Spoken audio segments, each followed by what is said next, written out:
Hello friends, welcome to Ani'sTechFactory. ഇന്ന് നല്ല spicy ആയിട്ടുള്ള ഒരു ചെമ്മീൻ റോസ്റ്റ് ആണ് ചെയ്യാൻ പോകുന്നത്.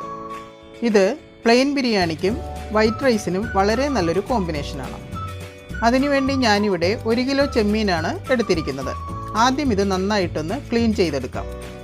ക്ലീൻ ചെയ്തെടുക്കുമ്പോൾ ഇതിന്റെ ക്വാണ്ടിറ്റി അല്പം കുറയും. ഇപ്പോൾ ഇത് ഏകദേശം ഒരു 3/4 കിലോ ചെമ്മീൻ ഉണ്ടാകും. ചെമ്മീൻ്റെ ഉള്ളിൽ നൂല് പോലുള്ള ഒരു കുടലുണ്ട്. അതുകൂടി നമുക്ക് എടുത്തു കളയണം. ഒരു ചെറിയ സിസർ എടുത്ത് ഇങ്ങനെ കട്ട് ചെയ്താൽ നമുക്കിത് എളുപ്പത്തിൽ എടുക്കാൻ കഴിയും.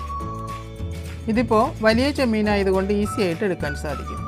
ഇപ്പോൾ ചെമ്മീൻ നല്ലതുപോലെ ക്ലീൻ ചെയ്തെടുത്തിട്ടുണ്ട്. ആദ്യം ഇത് 2-3 മിനിറ്റ് ഒന്ന് കുക്ക് ചെയ്തെടുക്കണം. അതിനുവേണ്ടി ഞാനൊരു മൺചട്ടിയാണ് എടുത്തിരിക്കുന്നത്. ഇതിലേക്ക് 1 ടീസ്പൂൺ ഇഞ്ചി ചെറുതായി ചോപ്പ് ചെയ്തതും 3 പച്ചമുളക്, 1/4 ടീസ്പൂൺ മഞ്ഞൾപ്പൊടി, കുറച്ച് കറിവേപ്പില, 1 ടീസ്പൂൺ ഉപ്പ് ഇതെല്ലാം ചേർത്ത് നന്നായി യോജിപ്പിച്ചെടുക്കണം. ഇതൊന്ന് ഇളക്കി യോജിപ്പിച്ചെടുത്ത ശേഷം കുക്കാകുന്നതിന് ആവശ്യമുള്ള ഒരു 1/4 കപ്പ് വെള്ളം കൂടി ചേർത്ത് കൊടുക്കാം. ഇത് തിളച്ച് വരുമ്പോൾ ചെമ്മീനിൽ നിന്നും കുറച്ച് വെള്ളം കൂടി ഇറങ്ങി വരും. അതുകൊണ്ട് ഇത്രയും വെള്ളം മാത്രം നമുക്ക് എടുത്താൽ മതി. ഒത്തിരി സമയം കുക്ക് ചെയ്താൽ ഇത് ഹാർഡായി പോകും. അതുകൊണ്ട് ഒരു 3 മിനിറ്റ് നേരം നമുക്കിത് മൂടി വെച്ച് കുക്ക് ചെയ്തെടുക്കാം. ഇപ്പോൾ ഒരു 3 മിനിറ്റ് ആയിട്ടുണ്ട്. നമുക്കിതൊന്ന് തുറന്നു നോക്കാം. നല്ലതുപോലെ വെള്ളമൊക്കെ വറ്റി പാകത്തിന് കുക്കായിട്ടുണ്ട്. ഇനി നമുക്കിതൊന്ന് റോസ്റ്റ് ചെയ്തെടുക്കാം. കടായി വെച്ച് ചൂടായിട്ടുണ്ട്. ഇതിലേക്ക് ഒരു 3 ടീസ്പൂൺ വെളിച്ചെണ്ണ ഒഴിച്ചു കൊടുക്കാം. ചെമ്മീൻ കുക്ക് ചെയ്തെടുത്ത സമയത്ത് നമ്മൾ കുറച്ച് ഇഞ്ചി ചേർത്തിട്ടുണ്ടായിരുന്നു. അതുകൊണ്ട് ഒരു 1/2 ടീസ്പൂൺ ഇഞ്ചി ചെറുതായിട്ട് കട്ട് ചെയ്തത് കൂടി ഞാനിപ്പോൾ ചേർത്ത് കൊടുക്കുന്നുണ്ട്. ഇതിലേക്ക് 1 ടീസ്പൂൺ വെളുത്തുള്ളി ചെറുതായി ചോപ്പ് ചെയ്തതും കുറച്ച് കറിവേപ്പിലയും ചേർത്ത് നന്നായിട്ടൊന്ന് മൂപ്പിച്ചെടുക്കാം. ഇത് മൂത്ത് വരുമ്പോൾ സവാള ചെറുതായി ചോപ്പ് ചെയ്തത് ഇതിലേക്ക് ചേർത്ത് കൊടുക്കാം. ഒരു മീഡിയം സൈസ് 3 സവാളയാണ് ഞാൻ എടുത്തിട്ടുള്ളത്. ഇതെല്ലാം കൂടി നന്നായിട്ടൊന്ന് യോജിപ്പിച്ചെടുക്കാം. ചെമ്മീൻ കുക്ക് ചെയ്തപ്പോൾ നമ്മൾ ഉപ്പ് ചേർത്തിട്ടുണ്ടായിരുന്നു. അതുകൊണ്ട് ഇതിലേക്ക് ഇനി ഒരു 1/2 ടീസ്പൂൺ ഉപ്പ് മാത്രം ചേർത്താൽ മതി. ഇനി സവാള നന്നായിട്ടൊന്ന് വഴറ്റിയെടുക്കാം.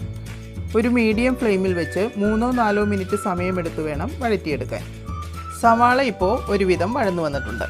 ഈ സമയം മീഡിയം സൈസ് ഒരു തക്കാളി ചെറുതായി കട്ട് ചെയ്ത് വെച്ചിട്ടുണ്ടായിരുന്നു. അതുകൂടി ചേർത്ത് കൊടുക്കാം. ഇനി ഇത് നന്നായിട്ടൊന്ന് വഴറ്റിയെടുക്കണം. നമ്മൾ ഇതിനകത്തേക്ക് ആകെ 3 സ്പൂൺ വെളിച്ചെണ്ണ മാത്രമേ ഉപയോഗിച്ചിട്ടുള്ളൂ. അതുകൊണ്ട് വഴറ്റിയെടുക്കുന്നതിന് കൂടുതൽ സമയം വേണ്ടിവരും. തക്കാളിയും സവാളയും നന്നായി വഴന്നു വന്നിട്ടുണ്ട്. ഇതിലേക്ക് 1/4 ടീസ്പൂൺ മഞ്ഞൾപ്പൊടിയും 1 ടീസ്പൂൺ മുളക് പൊടിയും ചേർത്ത് അതിൻ്റെ റോസ്മെൽ പോകുന്നത് വരെ നമുക്കൊന്ന് വഴറ്റിയെടുക്കണം. മുളക് പൊടിക്ക് ഇത്രയും കളർ വരാൻ കാരണം വറ്റൽമുളക് വാങ്ങി ഞെട്ട് കളഞ്ഞ് മില്ലിൽ പൊടിപ്പിച്ചെടുത്ത മുളക് പൊടിയാണ്, ഹോം മെയ്ഡ് ചില്ലി പൗഡർ. അതുകൊണ്ട് കളറിന് വേണ്ടി കാശ്മീരി ചില്ലി പൗഡറോ കളർ പൊടിയോ ചേർക്കേണ്ട ആവശ്യമില്ല. ഇപ്പോൾ എല്ലാ ചേരുവകളും നന്നായി വഴന്നു വന്നിട്ടുണ്ട്. മുളക് പൊടിയുടെ റോസ്മെല്ലെല്ലാം പോയി നല്ലൊരു സ്മെല്ലൊക്കെ വരുന്നുണ്ട്. ഈ സമയം നമുക്ക് ചെമ്മീൻ ചേർത്ത് കൊടുക്കാം. ഇനി 1 മിനിറ്റ് ചെമ്മീനും മസാലകളും കൂടി നന്നായിട്ടൊന്ന് വഴറ്റിയെടുക്കാം. നമ്മൾ വെളിച്ചെണ്ണ കുറച്ച് യൂസ് ചെയ്തത് കാരണം കുറച്ച് ഡ്രൈ ആയിട്ടാണ് ഇരിക്കുന്നത്. അതുകൊണ്ട് ഇതിലേക്ക് ഒരു 1/4 കപ്പ് വെള്ളത്തിൻ്റെ പകുതി വെള്ളം ഞാൻ ഒഴിച്ചു കൊടുക്കുന്നുണ്ട്. ഇനി ഒത്തിരി നേരം കുക്ക് ചെയ്യേണ്ട ആവശ്യമില്ലാത്തത് കൊണ്ട് തിളപ്പിച്ച വെള്ളമാണ് ഞാൻ ഒഴിച്ചിരിക്കുന്നത്. ഇനി ഇത് നന്നായിട്ട് യോജിപ്പിച്ചെടുത്ത ശേഷം 1 മിനിറ്റ് മൂടി വെച്ചൊന്ന് കുക്ക് ചെയ്യാം.